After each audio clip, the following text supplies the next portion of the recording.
savez, les offenses sont naturelles. Dieu, dans votre quête de vous amener vers votre futur, vous allez rencontrer l'autorité. Mais l'autorité ne sera pas toujours parfaite. Donc, à un moment donné, il faut comprendre que ça, c'est une ruse importante que Satan va utiliser pour vous fragiliser dans votre combat contre l'autorité. Les gens vont vous offenser, les gars. Le problème de beaucoup de gens, ils ont succombé à l'offense. Succomber à l'offense, c'est comme une plante qu'on plante aujourd'hui ici. Dès que tu es fâché, on te déterre. On te plante ici. Dès que tu es fâché avec quelqu'un qui t'a insulté, on te déterre. On te plante ici. Mais une telle plante n'aura jamais de racines dans aucun environnement. Parce que c'est ta capacité à tenir dans un environnement qui pousse tes racines plus loin.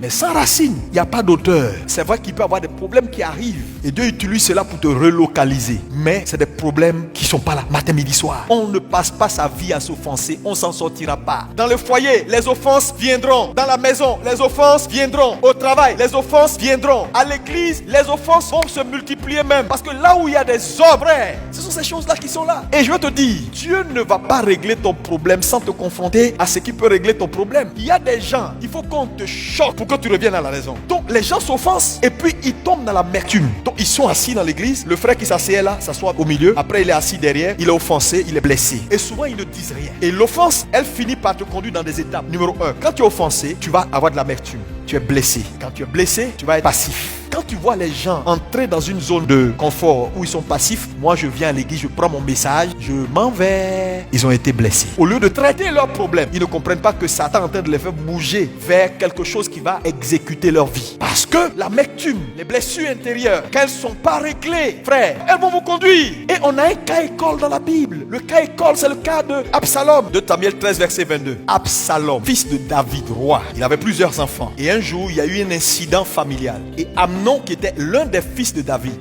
a violé Tamar, sa sœur. Et qu'est-ce qui s'est passé? Absalom, qui était même père, même mère avec Tamar, n'a pas apprécié parce que David a mal réglé le problème. Donc Absalom s'est senti blessé de ce que son frère a fait à sa sœur. Mais ça n'a pas été réglé, donc il s'est blessé. Donc quand il s'est blessé, Absalom a commencé à avoir une attitude. Il a été offensé, l'amertume est entrée dans son cœur, il est blessé. Donc il a adopté une position de, il est là maintenant dans la maison. Mais quand on lui pose n'importe quelle question sur les affaires de la maison, il dit je n'ai rien à dire en bien ni en mal. Donc quand vous voyez quelqu'un qui arrive dans une position où il n'a plus de position, il devient dangereux. Pourquoi? Parce que tu ne peux pas être dans un ensemble où Dieu te met sous une autorité et tu n'as rien à dire. Mon frère, je te vois plus. Non, je suis là, je fais mon culte et puis quand je finis, je pars. Mais pourquoi tu traînes pas comme avant pour saluer les frères? Pasteur, je ne cherche pas des histoires. Je veux rester dans mon coin, je ne cherche pas d'histoire. Il est blessé. Au lieu de traiter son problème, il va à l'étape de la passivité. Le problème, c'est que si tu demeures longtemps passif, qu'est-ce qui va arriver? Quand un homme ne participe plus à la vie de l'ensemble, il n'est plus comptable pour ce qui arrive des résultats de l'ensemble. Ça veut dire, quand on reste passif et qu'on ne participe plus à la vie de l'ensemble, alors on a un regard critique. On bascule dans un autre stage.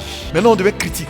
Et quand tu deviens critique, tu commences à faire mal à tout le monde. Mais regardez, Absalom a commencé à être critique. Absalom, quand il a commencé à être dans son coin, après il a commencé à naturellement critiquer. Et il reçoit les gens, il dit aux gens, mais le roi même là, même il déconne. C'est pas possible. Absalom a commencé maintenant à critiquer le pouvoir de son père. Et regardez ce qu'il dit. Il dit, Absalom lui disait, vois, ta cause est bonne et juste, mais personne de chez le roi ne t'écoutera. Il est en train de dire simplement que ce que tu es venu me dire comme plainte là, c'est normal. Normalement ton rôle, n'importe qui vient vers toi et qui te dit, mais voilà ce que telle autorité, tel pasteur assistant, tel a fait, tu lui dis Yako, mais tu as tort. C'est tout. S'il veut comprendre pourquoi il a tort, tu lui dis une autorité. On ne discute pas avec. Tu n'as pas bien compris ce qu'il a dit. Mais on ne se substitue pas à l'autorité pour se donner bonne conscience au détriment de l'autorité que Dieu a établie. On commence à faire un jeu dangereux. Le problème avec l'autorité, c'est qu'on ne sort pas vivant. Quand on pousse loin, il n'y a pas un seul, donne-moi un seul témoin dans la Bible de quelqu'un qui n'a pas voulu écouter Dieu ou par son autorité déléguée et qui a vécu. Ça n'existe pas. Tu peux gagner des batailles, mais tu ne gagneras pas la bataille de la vie. On ne combat jamais une autorité.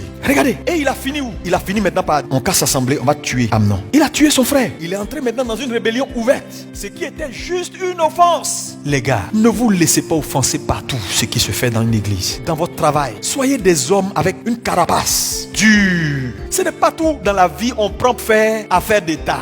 Il y a des choses qu'on laisse. Ta femme t'a parlé, bon, à la limite, laisse tomber. Ton mari t'a parlé, il t'a dit des choses que tu n'as pas appréciées, mais laisse tomber. N'en fais pas une affaire de société. Tu appelles X, tu as vu, j'ai parlé, voilà ce qu'il m'a fait, et puis il m'a même pas été. Tu appelles la tante, j'ai parlé, mais attends. une petite affaire devient une affaire d'État. Non! La plupart des gens que vous voyez qui ont 70 ans de mariage, 80 ans, ils fêtent, ils sont encore ensemble là. Demandez-leur s'ils n'ont pas souffert. Demandez à la femme si elle n'a pas souffert. Dans la vie, il y a des choses qu'on peut avaler. Quand on sait qu'on peut gérer, il y a des éléments de base. Le monsieur là craint Dieu. Le monsieur est d'accord pour te respecter. Le monsieur est d'accord pour tenir sa maison. Aide-le à régler ses problèmes de... Il a été mal élevé, il a grandi dans cour commune, il respecte rien, il cache tout, il est nerveux. Ça là on peut régler. Mais on casse pas une maison sur des choses qu'on peut régler. Et l'avenir des enfants, vous allez payer cash. Parce que ces enfants-là n'ont pas demandé à venir au monde. Quand vous les faites venir dans une maison, vous devez assurer la postérité. Par votre exemple de couple. Sinon, si vous les dérangez dans leur tête, vous allez voir ce qui va arriver. Gérez vos offenses. Une offense se gère. Quand quelqu'un t'offense, la première question, qui est la personne qui m'a offensé? Si tu trouves la bonne réponse, l'eau glacée va tomber sur toi. Parce que je vais vous dire, dans tous les cas, dans la vie, chacun son patron. Et quand Dieu met quelqu'un sur toi, il peut te parler. Jésus, à un moment donné, s'en va. Il y a une femme qui apparaît derrière elle, la femme syrophoénicienne, une grecque. Elle dit Seigneur, elle lui donne des éloges. Regardez la réponse de Jésus.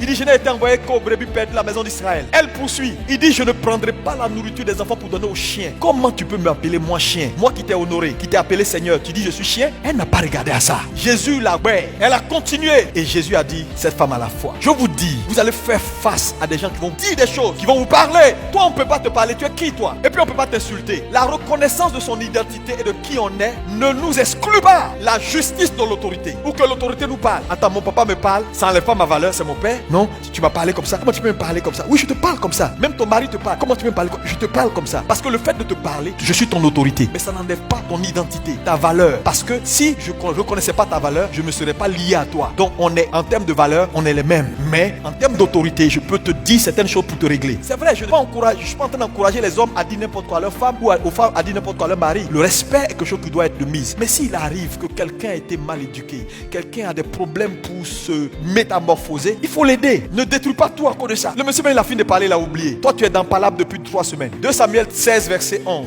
Vous savez, n'arrivez pas à un point où l'autorité sous laquelle Dieu vous établit a de la colère contre vous. Parce que la colère de l'autorité est destructrice. Quand David a fait cette déclaration et qu'il dit mon fils m'en veut, j'ai mal au cœur et je ne suis pas content pour ce qui arrive, ça n'a pas duré. Les gens ont poignardé Absalom, ils l'ont tué. Et toute personne qui devient une boîte de résonance des plaintes des gens, tu as un problème. Tout le monde va chez toi, c'est là-bas on dit je suis pas content. C'est là-bas on dit je suis fâché. Et toi tu es là. Et moi on a même tu as coupé le pan de la robe de ton père. Tu l'as pas poignardé mais tu as coupé le pan de sa robe. Tu as commencé à la rébellion.